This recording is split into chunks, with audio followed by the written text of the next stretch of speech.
It's story time. Lady and the Tramp.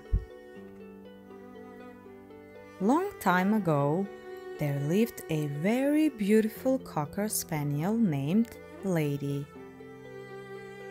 One day, Lady came to live with two people, Darling and Jim Deer. This family loved her very much. She had two neat feeding bowls and a basket with a blanket of her own. She was very good at training people, so she taught this family to feed her from the table, just a bit now and then.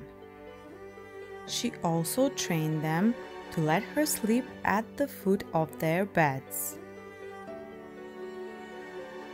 In the morning, Lady would bring the newspaper and most of the mail, and at night, when Jim Deer would whistle, she would come home. Lady was pretty sure that she had a very happy home, and her two neighbor dogs agreed with her. Anyhow, there was another dog in the neighborhood, a saucy young fellow called the Tramp, who had completely different opinion. "I'll wear no man's collar. That's the way to be happy," he would always say. At that, Lady would ask, "But where do you sleep? And what do you do for food?"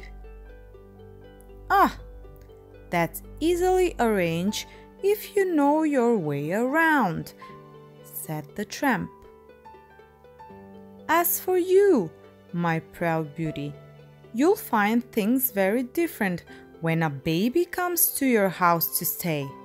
And when the baby comes in, out goes the dog." His strange words worried Lady. They worried her more when a baby really did come to her house to live.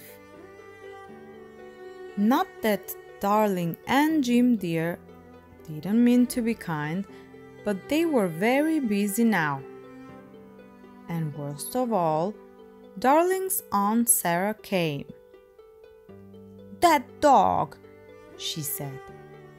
"It must stay out in the yard, and you'll have to have a muzzle for it." "Oh," said the Tramp when he saw Lady. "I'm sorry to see it, but come with me. We'll get rid of that muzzle." "Come along," cried Lady. "Can't you see I'm tied?" The Tramp showed her how to get rid of the rope, and after that, they went to get the muzzle off. Lady couldn't imagine what the Tramp planned. He led her straight across town, where they met Beaver.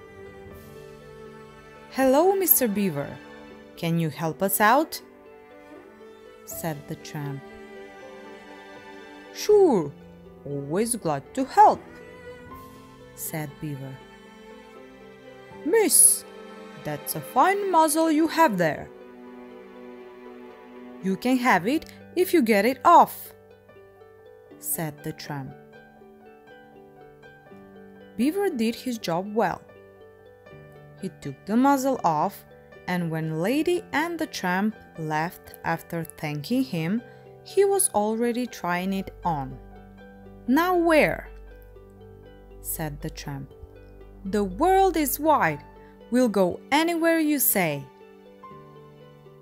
"Oh, I must go home," said Lady.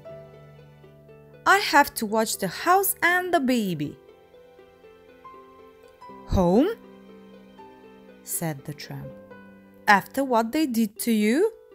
I will never understand a woman's mind." But he went along. Just as they reached the lady's yard, they saw a strange light in the kitchen. It was fire, just a little flame, but they knew it should not be burning there. "The baby!" cried Lady, and they raced together inside the house. The tramp stood guard at the baby's crib while Lady woke Jim Dear and Darling. When Darling and Jim Dear woke up, the baby began to cry. At first, they blamed Lady and the tramp, but when they saw the fire, their opinion changed. "Well, thank you so much, young fellow," said Jim Dear to the tramp after he'd put the fire out. "Looks like you've found yourself a home and a job. Tomorrow we shall go for a license and a collar, so everything will be set." The tramp looked out the window where the wide world waited. Then he looked at Lady at his side. "Arf!" he said, meaning, "All right," and he offered Jim a paw to shake. If you like us, please subscribe.